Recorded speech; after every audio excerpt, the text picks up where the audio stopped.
औज़ुबिल्लाहिमिनश्शैतानिर्रजीम बिस्मिल्लाहिर्रहमानिर्रहीम रब्बि इश्रह ली सदरी व यस्सिर ली अमरी वहलुल उक़दतम मिन लिसानी यफ़क़हू क़ौली। आज हम देखेंगे और आदम अलैहिस्सलाम भूल गए, सूरत ताहा में आया 115 से 128 तक।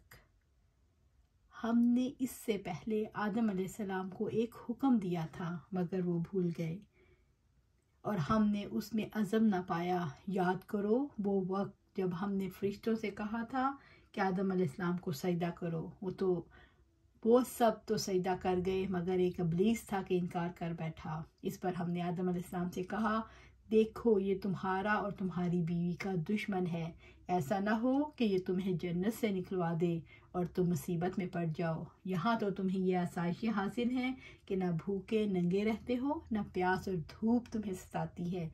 लेकिन शैतान ने उसको फंसाया, कहने लगा, आदम अलैहिस्सलाम बताऊँ तुम्हें वो दरख्त जिससे अबदी ज़िंदगी और लाजवाब सल्तनत हासिल होती है। आखिरकार दोनों मियाँ बीवी इस दरख्त का फल खा गए। नतीजा ये हुआ कि फ़ौरन ही उनके सतर एक दूसरे के आगे खुल गए और लगे दोनों अपने आप को जन्नत के पत्तों से ढांकने। आदम अलैहिस्सलाम ने अपने रब की नाफरमानी की और राह रास्त से भटक गए। फिर उसके रब ने उसे बरगजीदा किया और उसकी तौबा कबूल कर ली और उसे हदायत बख्शी और फरमाया, तुम दोनों फरीक यानी इंसान और शैतान यहाँ से उतर जाओ, तुम एक दूसरे के दुश्मन रहोगे। अब अगर मेरी तरफ से तुम्हें कोई हदायत पहुँचे तो जो कोई मेरी इस हदायत की पैरवी करेगा वो ना भटकेगा ना बदबख्ती में मुब्तला होगा और मेरे ज़िक्र दर से नसीहत से मुंह मोड़ेगा, उसके लिए दुनिया में ज़िंदगी तंग होगी और क़यामत के रोज़ हम उसे अंधा उठाएंगे और वो कहेगा, परवरदिगार दुनिया में तो मैं आँखों वाला था, यहाँ मुझे अंधा क्यों उठाया। अल्लाह ताला फरमाएगा, हाँ इसी तरह तो हमारी आयत को जब वो तेरे पास आई थी तूने भुला दिया था, उसी तरह आज तू भुलाया जा रहा है। इसी तरह हम हद से गुजरने वाले और अपने रब की आयत ना मानने वालों को दुनिया में बदला देते हैं और आखिरत का अजाब ज़्यादा सख्त और ज़्यादा देर पा है।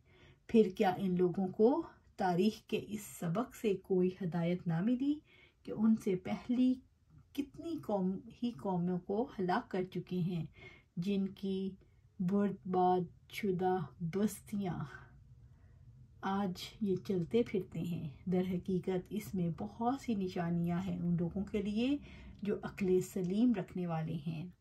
आदम अलैहिस्सलाम कौन है, वो कहाँ से आए, इसको बनाने का क्या मकसद है, क्या उसने सदा इस ज़मीन पर रहना है या वापस लौट जाना है।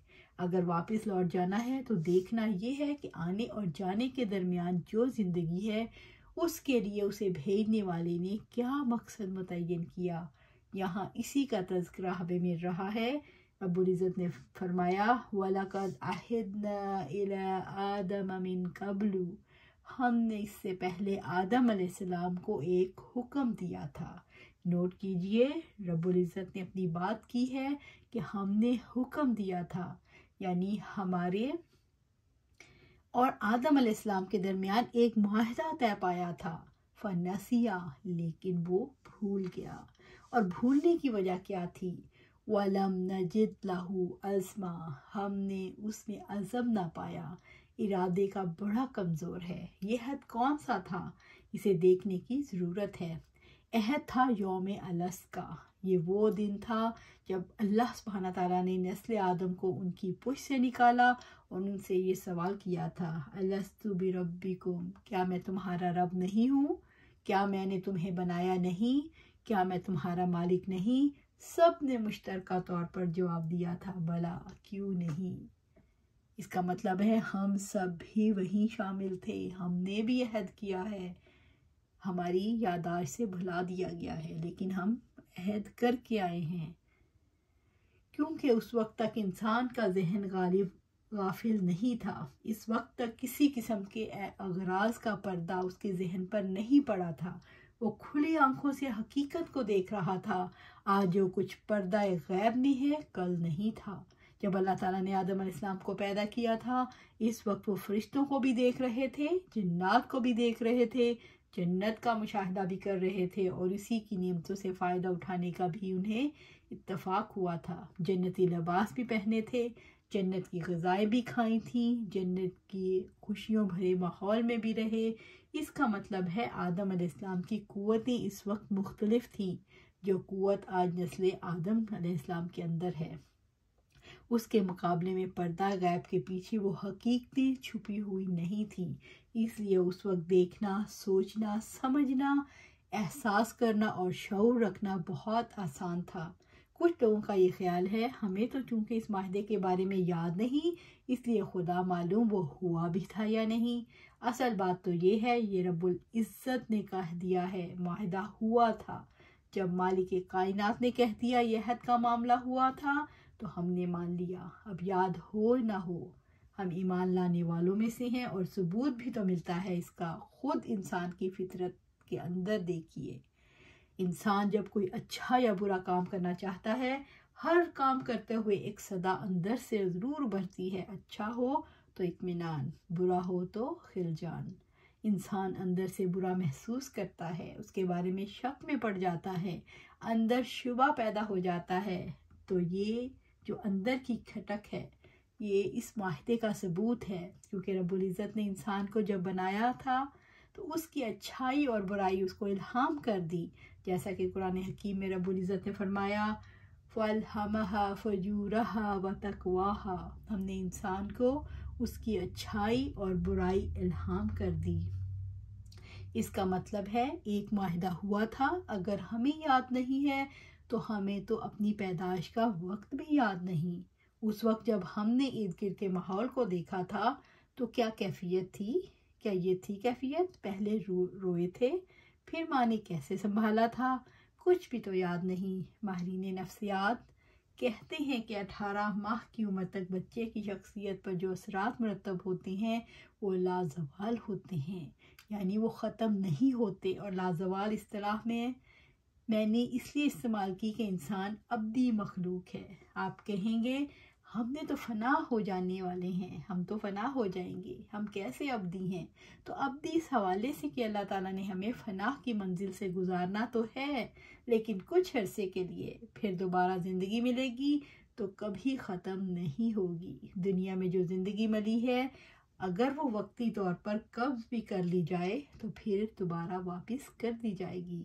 इसलिए इंसान फ़ानी होने के बावजूद अब्दी मखलूक है, क्योंकि उसने मिट्टी में मिलकर हमेशा के लिए ख़त्म नहीं होना। आज तो साइंस भी इस बात को मान चुकी है कि DNA ख़त्म नहीं होता, और हमें पता चल चुका कि इंसान जब एक बार पैदा हो जाता है तो बिल्कुल उसी तरह से दोबारा पैदा किया जा सकता है। रिसर्च बिल्कुल वहीं लेकर जा रही है जैसे एक सेल पर होने वाली तहकीकात अब इस मोड़ पर पहुंच चुकी है, जिस चीज़ का वो सेल है उससे पूरी की पूरी मखलूक ग्रो की जा सकती है। अगर भेड़ का एक सेल है तो पूरी भेड़, अगर इंसान का सेल है तो पूरा इंसान, यानी DNA। अगर DNA ख़त्म नहीं होता तो जब अल्लाह ताला का हुक्म आएगा पूरे का पूरा इंसान उठकर खड़ा हो जाएगा, यानी दोबारा ज़िंदगी मिल जानी है। और हम बहैसियत एक मुसलमान के इस बात पर पूरा यकीन रखते हैं कि हमारे रब ने कहा है वो बिल्कुल सच्ची बात है, और अक्ल भी इस चीज़ का एतराफ़ करती है। अल्लाह रब्बुल इज़्ज़त ने यहाँ इसी का तज़किरा फरमाया है, वलक़द अहिदना इला आदम मिन क़ब्लु फ़नसिया वलम नजिद लहू अज़्मा। हमने इससे पहले आदम अलैहिस्सलाम को एक हुक्म दिया था मगर वो भूल गया और हमने उसमें अज़ब ना पाया। सूरत ताहा आया 115। यानी हमने इसके अंदर इरादे की कमी पाई। हर इंसान के अंदर जो बुनियादी ख़राबी है अल्लाह ताला ने उसको वाज़े कर दिया। यहाँ हमें दो खराबियों से आगाह किया जा रहा है, एक भूल जाना और इरादे की कमी। आज भी देखें हम इंसान होने की हैसियत से भूलते हैं। आम जिंदगी में देखें हम छोटी छोटी चीज़ें रखकर भूल जाते हैं, कभी किसी से कोई बात कहना भूल जाते हैं। तो मालूम होगा कि ज़्यादातर चीज़ें वो हैं जिनको हम याद रखना नहीं चाहते, लेकिन बाज़ औक़ात हम ऐसी चीज़ें भी भूल जाते हैं जो कि हम याद रखना चाहते हैं। तो इंसान के अंदर ये ख़ामी है कि वो भूलता है, और दूसरी ख़ामी इसके अंदर इरादे की कमज़ोरी है। यानी इन दो चीज़ों में इंसान मार खाता है। अगर हम आदम अलैहिस्सलाम और हव्वा अलैहिस्सलाम के हवाले से देखें तो इनमें भी यही कमी थी। अब हम इन दोनों बातों के हवाले से पहले तो ये देखेंगे, क्या इंसान वाकई भूलता है और क्या इसके अंदर वाकई इरादे की कमज़ोरी है, और फिर ये कि इन दोनों कमज़ोरियों पर काबू कैसे पाया जाए, क्योंकि ये कमज़ोरियाँ अगर इसी तरह से रहें तो फिर हमारे लिए मुश्किलात रहेंगी। रब्बुल इज़्ज़त ने फरमाया, वइज़ कुल्ना लिल मलाइकाति यसजुदू लिआदम फसजदू इल्ला इब्लीस आबा फकुल्ना या आदमु इन्ना हाज़ा अदुव्वुन लका व लिज़ौजिका फला युखरिजन्नकुमा मिनल जन्नती फतशका। सूरत ताहा आया 116 और 17। और याद करो वो वक्त जबकि हमने फरिश्तों से कहा था कि आदम अलैहिस्सलाम को सजदा करो, वो सब तो सजदा कर गए मगर इब्लीस था कि इनकार कर बैठा। इस पर हमने आदम अलैहिस्सलाम से कहा, देखो ये तुम्हारा और तुम्हारी बीवी का दुश्मन है, ऐसा ना हो कि ये तुम्हें जन्नत से निकलवा दे और तुम मुसीबत में पड़ जाओ। यहाँ देखिए बुनियादी बात तो अल्लाह ताला ने समझा दी कि कहीं ऐसा ना हो ये शैतान तुम्हें जन्नत से निकलवा दे। इसका मतलब ये है कि अल्लाह ताला ने ख़तरे से आगाह कर दिया था, और आगाही किस हवाले से दी थी कि तुम्हारा एक दुश्मन है, दुश्मन दुश्मनी करता है और इसकी दुश्मनी हमेशा जारी रहती है, इसलिए दुश्मन के बारे में आगाह रहो। तो आज हम इसी बात पर इख्तिताम करते हैं, और हमने हमेशा इस बात को याद रखना है, शैतान हमारा दुश्मन है और हम भूल जाते हैं। बार बार याद रखना है, भूलना बहुत आसान है और हम भूल जाते हैं और फिर उसी की चालों में, उसी के वसवसों में, उसी की आवाज़ों में आ जाते हैं। तो अल्लाह सुब्हानहू तआला से दुआ है, इंशाल्लाह हमने बहुत कोशिश करनी है, इंशाल्लाह बहुत कोशिश करके अपने आप को अल्लाह से दुआ करनी है कि हमें शैतान से दूर रखे और हम अपना सफ़र कुरान और सुन्नत के मुताबिक जारी रखें। आमीन या रब्बिल आलमीन।